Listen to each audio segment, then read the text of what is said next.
کہ بچوں کی تربیت میں نہایت ہی اہم کردار والدین کا ہوتا ہے۔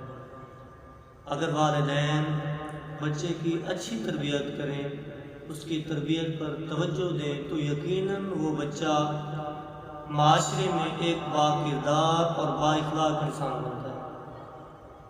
اور وہی والدین جنہوں نے بچے کو اس کی اچھی تربیت کر کے اسے با اخلاق انسان بنایا تھا، وہی والدین اگر بچے کی تربیت میں سستی برتیں تو معاشرے میں اسے بد اخلاق بھی بنا دیتے ہیں، بد کردار بھی بنا دیتے ہیں۔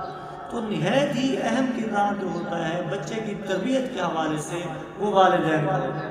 اسی نقطہ نظر پر امام غزالی رحمۃ اللہ علیہ فرماتے ہیں کہ بچہ والدین کے پاس ایک امانت ہوتا ہے۔ یقیناً بچہ والدین کے پاس امانت ہوتا ہے، اور جو اچھا امانت دار ہوتا ہے وہ اپنی امانت کا بہترین خیال کرتا ہے۔